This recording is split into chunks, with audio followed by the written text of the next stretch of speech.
Welcome to this explainer. Today, we're diving into something that literally goes against everything modern society tells us. We're unpacking our source material, the cognitive power of idle time, and we're going to look at exactly why the incredibly awkward, uncomfortable act of doing absolutely nothing is actually the secret to unlocking your brain's hidden potential. I know, right? It sounds totally counterintuitive.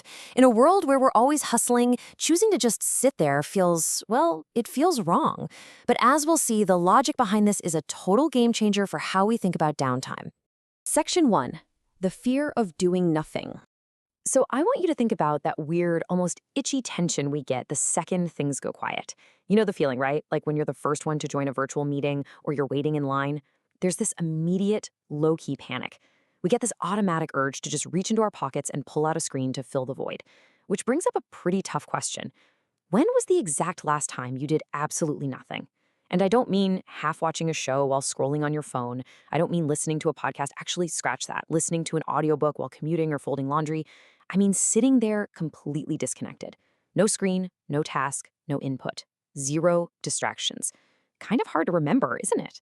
The truth of our modern existence is that we constantly run from boredom, like it's a monster chasing us. Modern society has completely conditioned us to treat being bored like it's a bug in our mental software, something that needs an immediate patch with a quick swipe or a tap. We look at idle time and just see wasted time. But here's the kicker from our source material.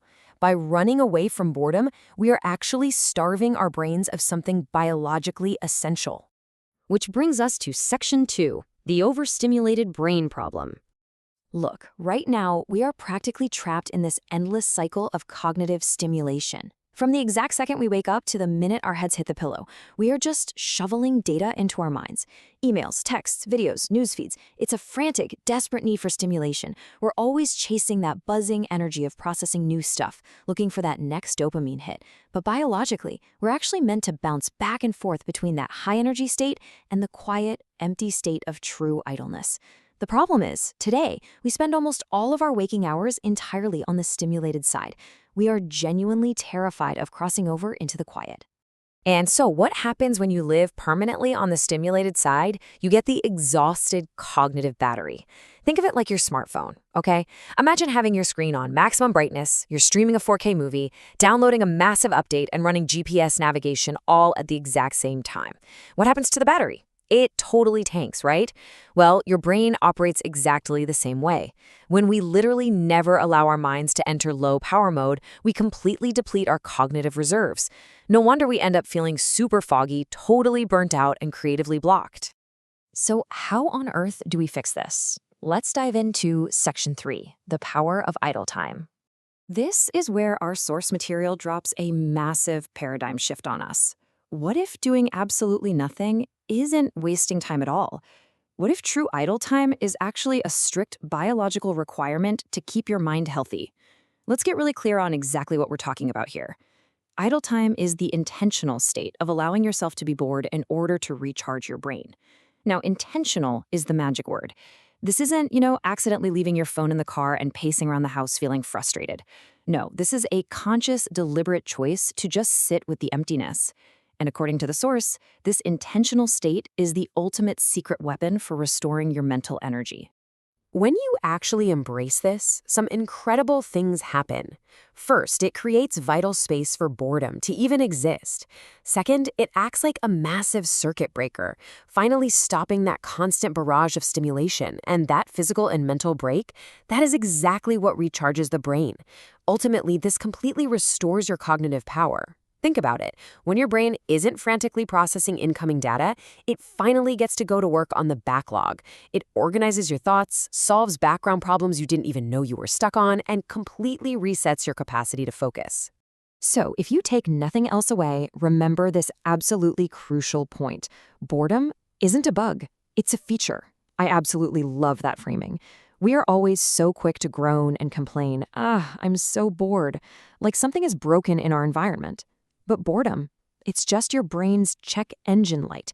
It's a signal telling you it is time to run a system update. It's an incredibly powerful cognitive tool, and we've just kind of forgotten how to use it. All right, let's put this into practice with Section 4, the Boredom Challenge. The source material doesn't just want us nodding along to this in theory. It gives us a deliberate, active challenge. To actually master this, here is exactly how you execute it. Step 1. Remove all external stimuli. Put the phone in a totally different room. Turn off the music, shut the laptop, just cut the cord. Step 2. Allow yourself to feel completely bored. And listen, it is going to feel super weird at first. You're going to fidget, you're going to have this desperate urge to quit and check your email. Lean into that discomfort. Just let it happen. And step 3, let your brain actively recharge. Once you push past that initial uncomfortable panic of being understimulated, you'll actually feel this profound sense of calm and clarity start to wash over you. I really need to emphasize one specific number here. 0. 0 distractions. That is literally the only way this challenge works. You cannot cheat the boredom challenge by bringing a magazine to the couch or idly playing with a puzzle. The goal is absolute 0 input. Doing absolutely nothing is the required trigger. That's what flips your brain's switch from draining right back to recharging. And that leads us perfectly right into Section 5, recharging your cognitive battery. When we face this challenge head-on, we stop being victims of our own fractured attention spans. We take the control back. By facing the awkwardness and discomfort of silence, we directly restore that mental sharpness and cognitive power that this hyper-connected world just completely sucks out of us every single day. Because it all boils down to this one fundamental, powerful takeaway from our source. Doing nothing is doing something. It is active recovery. Just like an athlete needs mandatory rest days to let their muscles rebuild and actually grow stronger, well, your brain needs idle days, or at the very least, deliberate idle minutes, to rebuild its focus, fuel its creativity, and maintain true cognitive resilience. So I want to leave you with this final thought to really ponder as we wrap up this explainer. Will you put your phone down and face the boredom challenge today?